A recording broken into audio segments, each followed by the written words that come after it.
आज तक रेडियो सुनता है सारा जहां।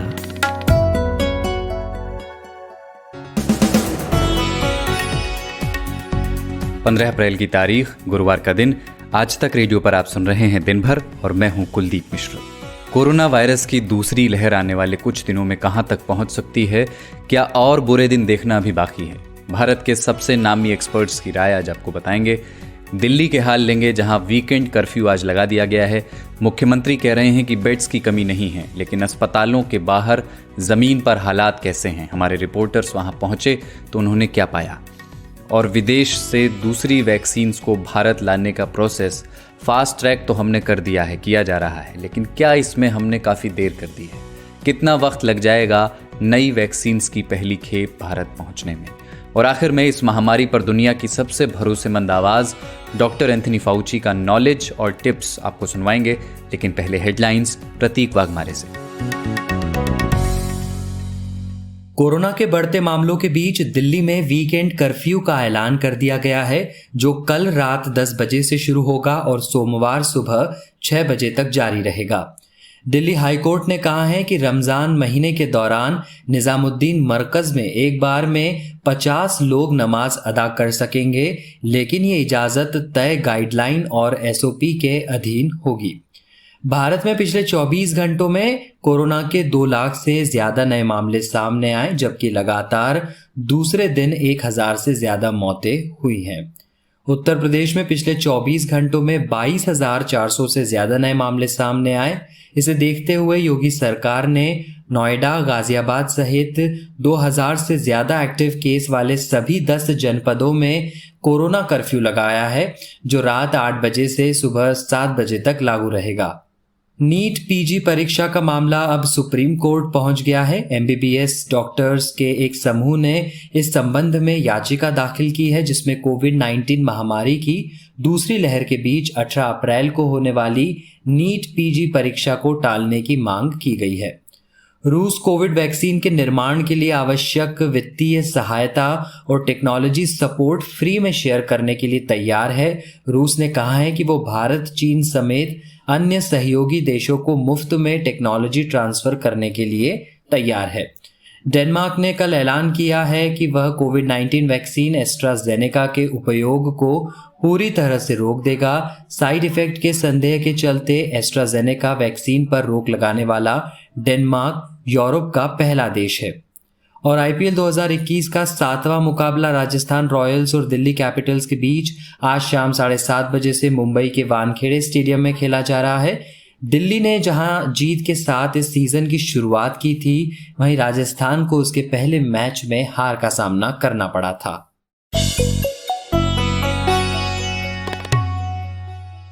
आज तक रेडियो पर आप सुन रहे हैं शाम का न्यूज एनालिसिस दिन भर और मैं हूं कुलदीप मिश्र। देश में कोरोना वायरस की रफ्तार बढ़ती ही चली जा रही है। इस वक्त 14,71,000 से ज़्यादा एक्टिव कोविड पेशेंट्स हैं, यानी कि जिनको इस वक्त कोरोना है, और उनमें से कई इस वक्त कई शहरों में अस्पतालों में बेड न मिलने की समस्या से दो चार हो रहे हैं। कई जगहों पर रेमडेसिविर और ऑक्सीजन सिलेंडर की कमी होती जा रही है, और ये दोनों चीज़ें कोविड पेशेंट्स के इलाज के लिए बहुत ज़रूरी हैं। पुणे से आई कुछ आवाज़ें। मेरे डैड पिछले 6 दिन से हॉस्पिटल में एडमिट है, और जिस दिन से एडमिट है उनके मेडिकेशन अभी तक पूरी तरह चालू नहीं हुए हैं, क्योंकि डॉक्टर्स बोलते हैं कि गवर्नमेंट देंगे, जबकि मेरे पापा प्राइवेट हॉस्पिटल में हैं, क्योंकि गवर्नमेंट हॉस्पिटल में बेड्स अवेलेबल नहीं थे। 2 दिन तो हमको बेड्स ढूंढने में लगे। उसके बाद उनका ऑक्सीजन लेवल बिल्कुल भी स्टेबल नहीं है, वो आईसीयू में है। 6 दिन से हम ये रेमडेसिविर जो इंजेक्शन है वो ढूंढ रहे हैं। पुणे, सातारा, कोल्हापुर, सांगली, ऐसी कोई भी सिटी नहीं है महाराष्ट्र में जो हमने छोड़ी होगी। अस्पताल में बोल रहे कि आपको बाहर मिलेंगे, आपको बाहर से इंतजाम करना पड़ेगा, नहीं तो पेशेंट को कुछ हुआ तो हमारी जिम्मेदारी नहीं है, आप उसको डायरेक्टली ट्रांसफर कर सकते हैं, वेंटिलेटर पे जा सकता है आपका पेशेंट। तो हम यहाँ पे आए तो यहाँ पे ब्लैक मार्केटिंग चल रही है ससुन के अंदर। गवर्नमेंट ने कितने सारे टोल फ्री नंबर निकाले हैं, वहाँ पे पूरे फेक नंबर है, किसी किसी का पर्सनल नंबर है, किसी किसी का स्विच ऑफ है। कमोबेश यही हालात इस वक्त देश के कई बड़े शहरों के हो चुके हैं। दिल्ली में अब वीकेंड कर्फ्यू की घोषणा कर दी गई है, और उत्तर प्रदेश में सबसे बुरी स्थिति में जो शहर हैं वहाँ नाइट कर्फ्यू को और सख्त कर दिया गया है। दूसरी लहर कैसे हमारे सिस्टम की, हमारी सरकारों की भूल चूक और लापरवाही का नतीजा है, इस पर किसी को स्टडी करनी चाहिए। लेकिन अभी सवाल सबके मन में यही है कि ये जो दूसरी लहर है ये कब मध्यम पड़ेगी, कब इस सेकेंड वेव का पीक आएगा और कब प्लेटू आएगा? इस पर एक्सपर्ट्स क्या कहते हैं, क्या आकलन है उनका? इंडिया टुडे टीवी ने कुछ एक्सपर्ट्स से बात की है और उन अलग अलग लंबी बातचीत को सुना है हमारे आज तक रेडियो के साथी जमशेद कमर सिद्दीकी ने। जमशेद, किन एक्सपर्ट्स का आकलन आज आप बता रहे हैं और उनके मुताबिक आने वाला समय कैसा है? देखिए कुलदीप, की 3 बड़े एक्सपर्ट्स बात कर रहे हैं जो इस इन्फेक्शन को, इस बीमारी को बहुत ही बेहतर समझते हैं, और उन्होंने जो कंसर्न्स और पॉइंट जाहिर किए हैं वो मैं आपको बताता हूँ। सबसे पहले प्रोफेसर भ्रमर मुखर्जी से इंडिया टुडे टीवी ने बात की। वो यूनिवर्सिटी ऑफ मिशिगन में एपिडेमियोलॉजी एंड बायोस्टैटिक्स की प्रमुख हैं, यानी महामारी विज्ञान की बड़ी जानकार हैं, और उनका ये कहना है कि आने वाले 4 हफ्ते भारत के लिए बहुत मुश्किल साबित होने वाले हैं। इन 4 हफ्तों में, और उसमें भी अप्रैल के जो बचे हुए दिन हैं, वो बहुत क्रूशल होने वाले हैं। डेली केसेस अभी 2 लाख के पार जा चुके हैं, लेकिन प्रोफेसर मुखर्जी का अंदाज़ा है कि आने वाले दिनों में डेली केसेस 5 लाख तक जा सकते हैं और हर रोज़ 3 से 4 हज़ार मौतें हो सकती हैं। ये जाहिर है बहुत ही भयावह अनुमान है और बहुत ही चिंतित करने वाला भी है। हालांकि ये उन्होंने उम्मीद जताई है कि लोग अगर सजग हो जाते हैं और जागरूक हो जाते हैं और सरकारें समय पर अपनी नीतियां लागू करती हैं तो इस अनुमान को गलत साबित किया जा सकता है। कुलदीप, डॉक्टर मुखर्जी ये भी कहती हैं कि ये वायरस किसी भी तरह की सीमाओं को नहीं मानता, इसलिए ये मान लेना कि महाराष्ट्र में कोई दूसरा म्यूटेंट नहीं फैलेगा गलत होगा। ये वायरस जितना ज़्यादा फैलता है उतना ज़्यादा बदलता है। लेकिन हमने साउथ अफ्रीका, ब्रिटेन और अमेरिका जैसे कई देशों में देखा है कि वहाँ दूसरी लहर जितनी तेज़ी से उठी उतनी ही तेज़ी से नीचे भी गिरी है। अभी सारे मॉडल इस ओर इशारा कर रहे हैं कि महाराष्ट्र में कोरोना के मामले अप्रैल के आखिर या मई की शुरुआत में नीचे आएंगे। इसलिए प्रोफेसर मुखर्जी कहती हैं कि उन्हें किसी चमत्कार की उम्मीद भी है। जमशेद, थोड़ी चिंता इसलिए भी है, ज़्यादा है इसलिए कि वैक्सीनेशन के असर को लेकर के शक पैदा हो गया है, क्योंकि कितने ही डॉक्टर्स और कितने ही सारे लोग वैक्सीन लगवाने के बाद इन्फेक्टेड हो गए हैं। तो इस पर एक्सपर्ट्स क्या कहते हैं?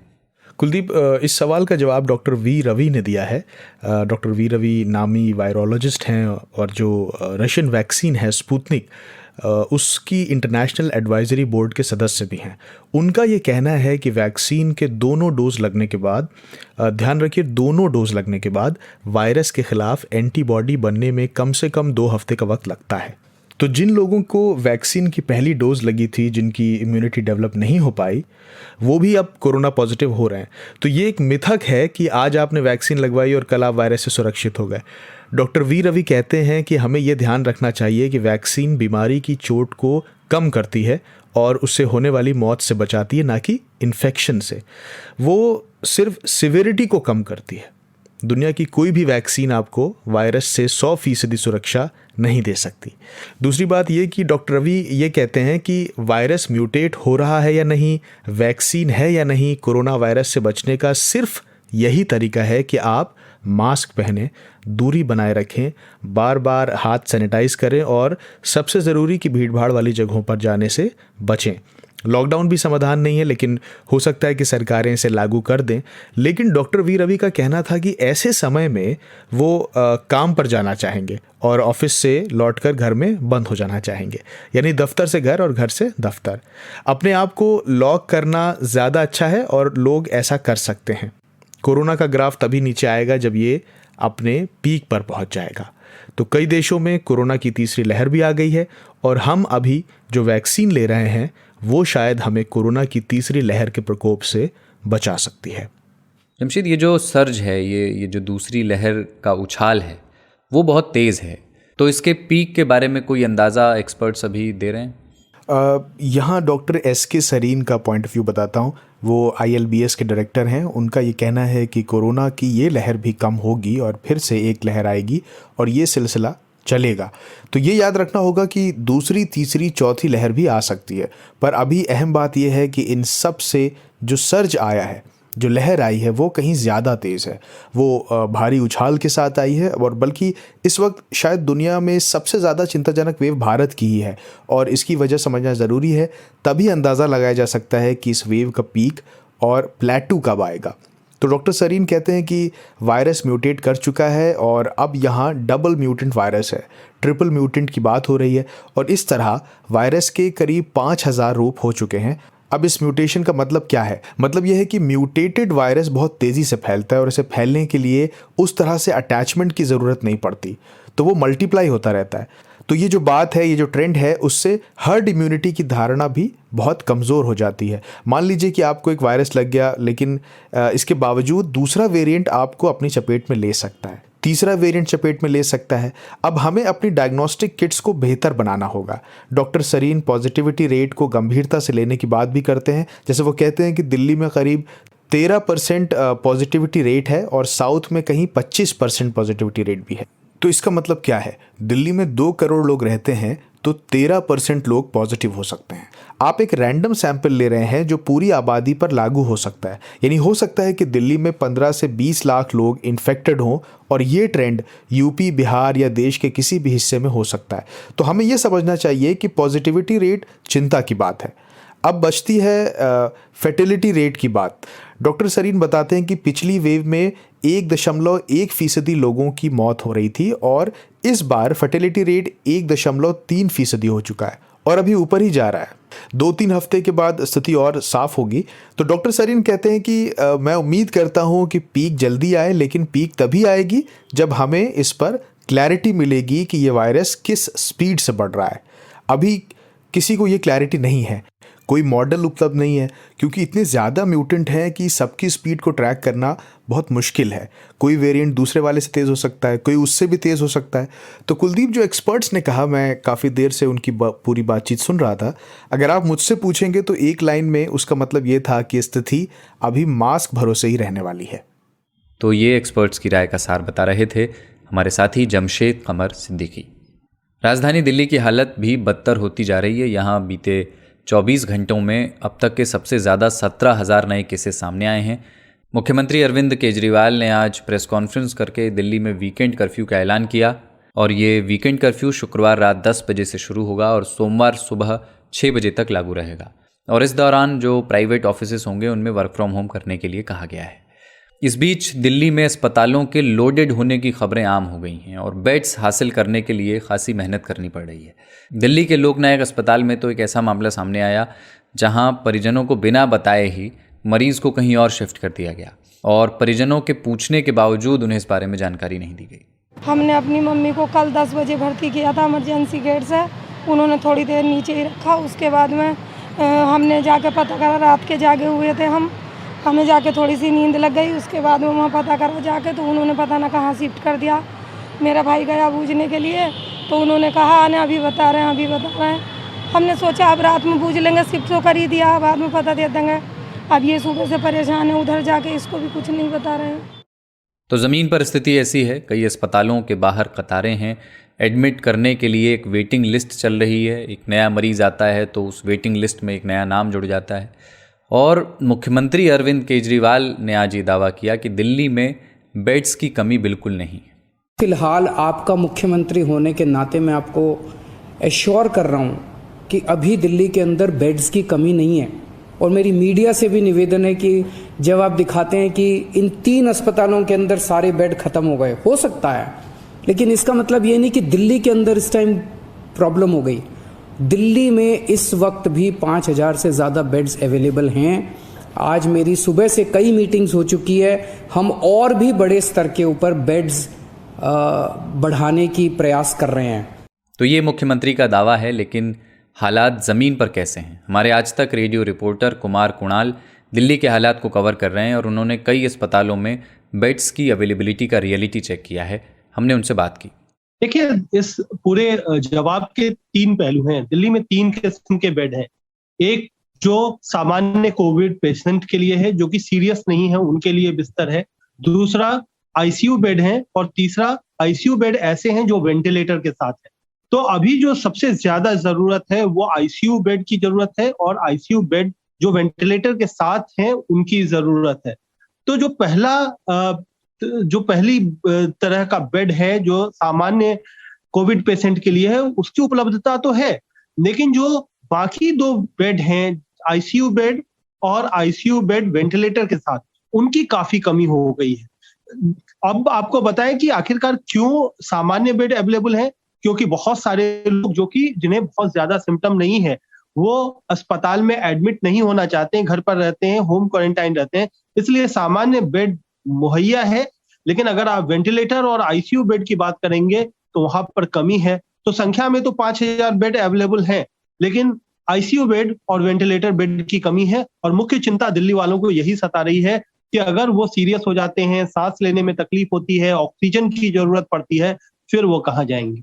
कुमार, ये भी एक बार बताइए कि अरविंद केजरीवाल की जो आज की प्रेस कॉन्फ्रेंस थी उसमें जो नई पाबंदियों का ऐलान किया गया उसको थोड़ा विस्तार से बताइए। वीकेंड कर्फ्यू की बात तो हमने की, उसमें और क्या क्या ज़रूरी बातें थीं? आज उनकी बैठक थी उपराज्यपाल अनिल बैजल के साथ, और उस बैठक में कुछ महत्वपूर्ण फैसले लिए गए।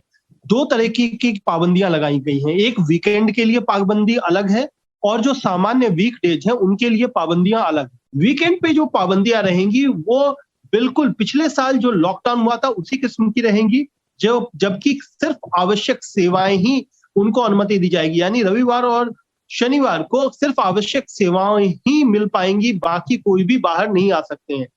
साथ ही साथ अगर किसी को जरूरत है कि उन्हें हवाई अड्डे जाना है, रेलवे स्टेशन जाना है, बस अड्डे जाना है, या किसी की शादी शनिवार या रविवार को है, तो उनके लिए स्पेशल पास जारी किए जाएंगे। दूसरी बात, वीकडेज में क्या कुछ बंद रहेगा। वीकडेज में मॉल्स बंद रहेंगे, वीकडेज में जिम बंद हो जाएंगे, स्पा बंद रहेंगे। साथ ही साथ जो सिनेमा हॉल है वो 30% की कैपेसिटी पे चलेंगे। इसके अलावा अगर आप रेस्टोरेंट जाते हैं तो वीकडेज में आपको रेस्टोरेंट में खाना खाने की अनुमति नहीं होगी, बल्कि वहां से आप पैकिंग करवा करके ला सकते हैं। इसी के साथ साथ जो साप्ताहिक बाजार हैं वो दिल्ली के हर जोन में हर दिन एक ही साप्ताहिक बाजार अलाउड होगा, उसी की अनुमति होगी। तो इस तरीके के जो रेस्ट्रिक्शन है वो लगाए गए हैं ताकि भीड़ भाड़ कम की जा सके, और जो चेन है इस वायरस के फैलने का उसको रोका जा सके, उसको तोड़ा जा सके। ये थे दिल्ली से आज तक रेडियो रिपोर्टर कुमार कुणाल।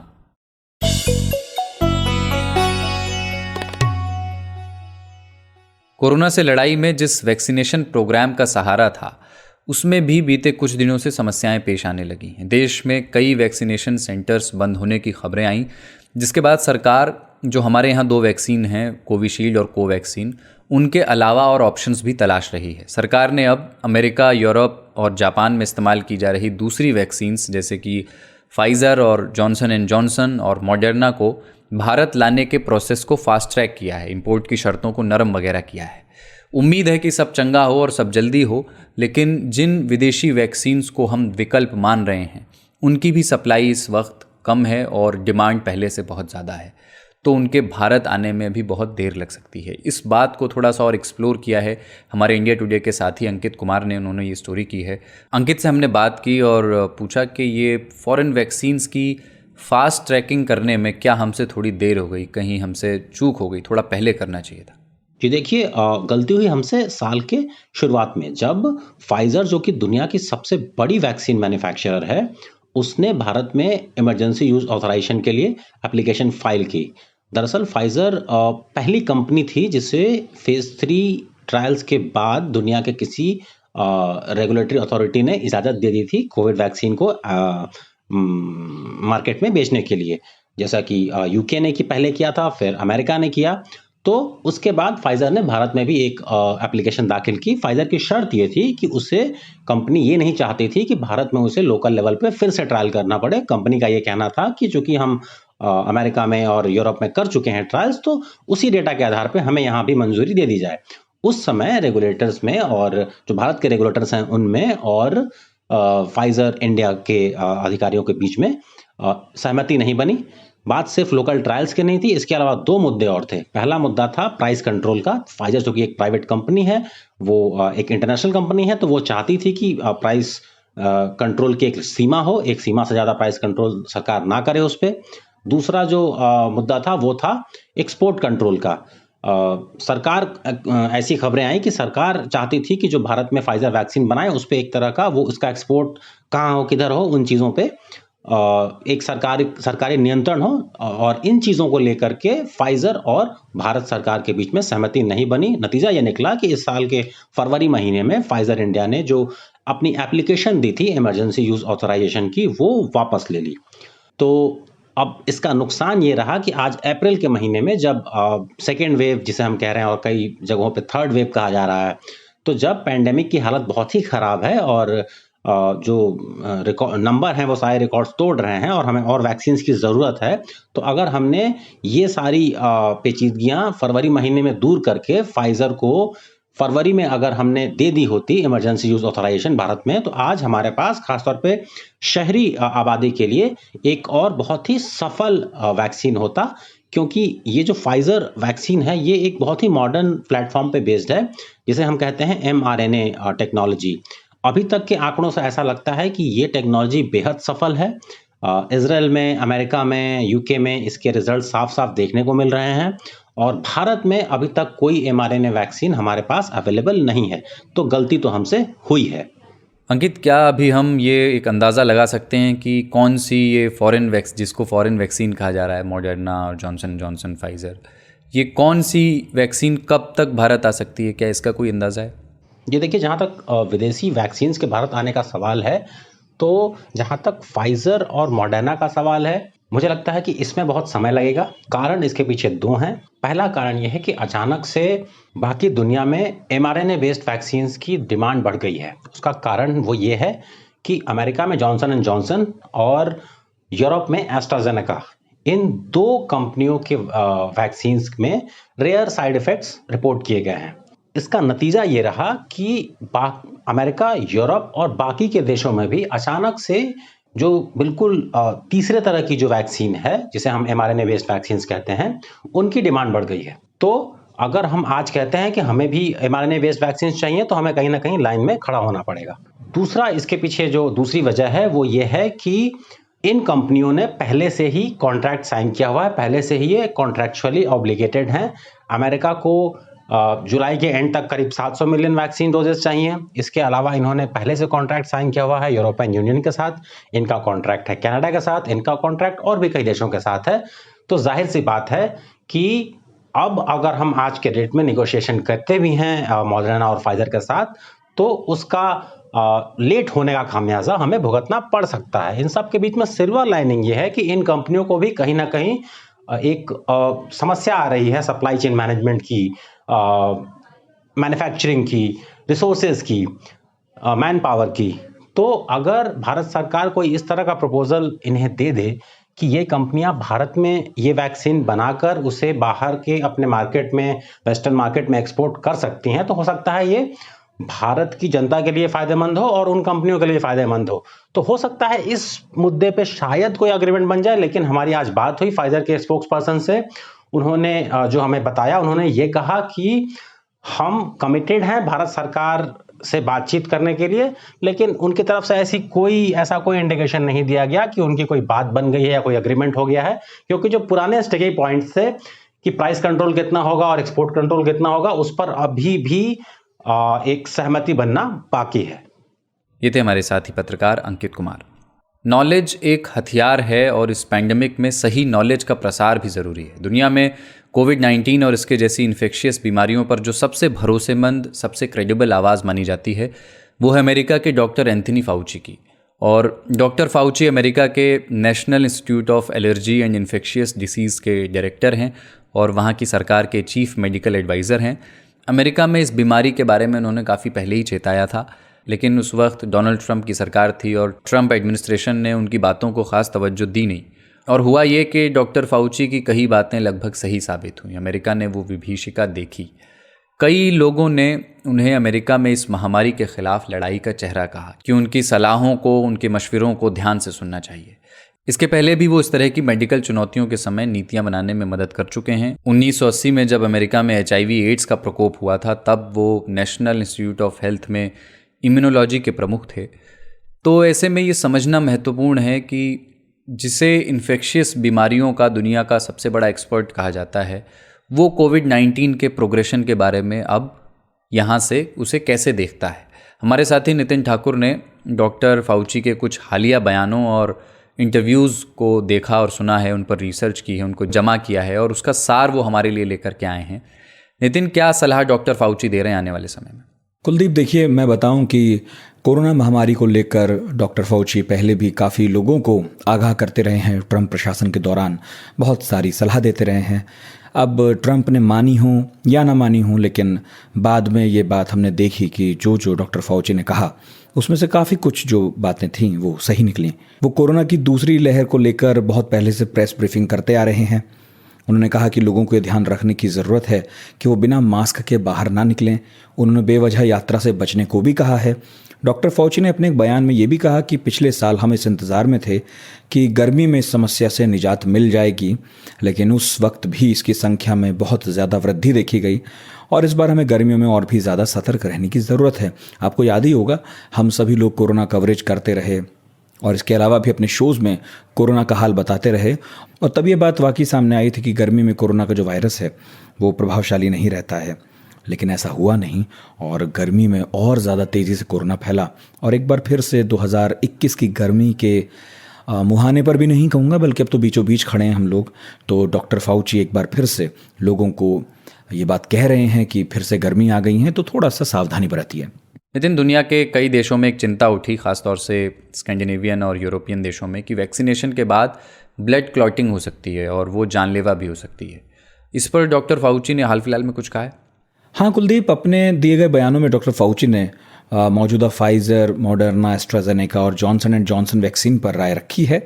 उन्होंने कहा कि फाइज़र और मॉडर्ना, ये दोनों वैक्सीन किसी भी और वैक्सीन से ज़्यादा प्रभावशाली हैं और उन्होंने इसे 80% तक प्रभावशाली बताया है। साथ ही उन्होंने इस बात पर भी बल दिया कि अगर आप इन वैक्सीन्स की दोनों खुराक लेते हैं, मतलब कोर्स पूरा करते हैं, तो फिर इनकी जो क्षमता है वो 90% तक बढ़ जाती है।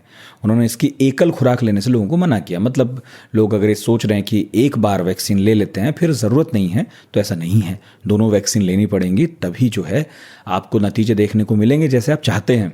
डॉक्टर फाउची ने बताया कि दोनों खुराकों के बीच 3 से लेकर 4 हफ्तों का अंतराल होना चाहिए।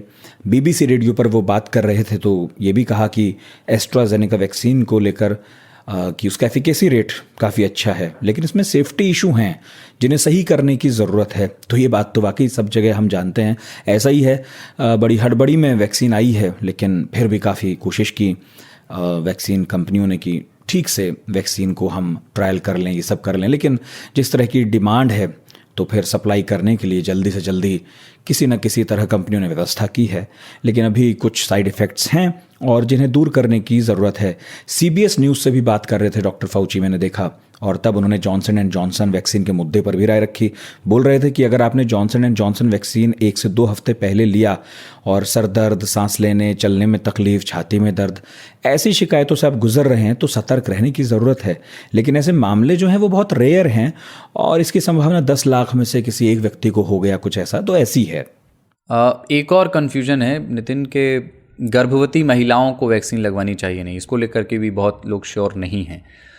डॉक्टर फाउची क्या कहते हैं इस बारे में, प्रेगनेंसी में वैक्सीनेशन को लेकर? हाँ कुलदीप, उन्होंने गर्भवती महिलाओं के बारे में भी कहा। बोला कि जांच का विषय है, क्योंकि गर्भ निरोधक गोलियों का उपयोग करने से गर्भवती महिलाओं में भी ब्लड क्लॉटिंग की समस्या आती है। हालांकि उन्होंने बताया कि इसके हार्मोनल एस्पेक्ट्स भी हो सकते हैं और अभी तो ये रिसर्च का विषय है, तो इस पर बहुत ज़्यादा कुछ इधर उधर कहना ठीक तो नहीं होगा। तो फिलहाल इस पर स्टडी हो जाए, फिर देखते हैं। आखिरी सवाल ये कि जो हर कोई जानना चाहता है कि कोरोना का ये जो प्रोग्रेशन है ये कब तक चलेगा, ये बीमारी कब तक इस दुनिया में वजूद में रह सकती है, कब तक ख़तरनाक रह सकती है, इस बारे में कुछ उन्होंने हाल फिलहाल में कहा है? हाँ, फौजी साहब कहते हैं कि इससे निजात पाने के लिए टीकाकरण तो करना ही पड़ेगा, वैक्सीनेशन को और तेज़ करने की ज़रूरत है। उन्होंने साफ साफ कहा कि जब तक ज़्यादातर लोगों का टीकाकरण नहीं होता तब तक मामलों की संख्या फिर से कम हो नहीं सकती है और इससे निजात पाना संभव नहीं है इस तरह से कि हम जिस तरह से लापरवाही बरत रहे हैं। तो टीकाकरण भी हो, परहेज़ भी लोग करें, बाहर निकलने से मास्क वगैरह लगाएं और अगर देखिए रोज़ टीका लगे लोगों को तो जून तक लोगों में हर्ड इम्यूनिटी विकसित हो सकती है। ये डॉक्टर फाउची का आकलन है और तब जाकर ऐसा होगा कि फिर हमें जो ये नंबर्स दिख रहे हैं बहुत तेज़ी से बढ़ते हुए पूरी दुनिया में, ख़ास तौर पर अमेरिका में, भारत में, तो फिर जो है इनमें आप एक कमी देख सकते हैं। कुलदीप, ये थे हमारे साथी नितिन ठाकुर। दिन भर में आज इतना ही। साउंड मिक्सिंग थी कपिल देव सिंह की। कल सुबह आज का दिन में फिर से ज़रूरी खबरें सही कॉन्टेक्स्ट के साथ लेकर के आएंगे।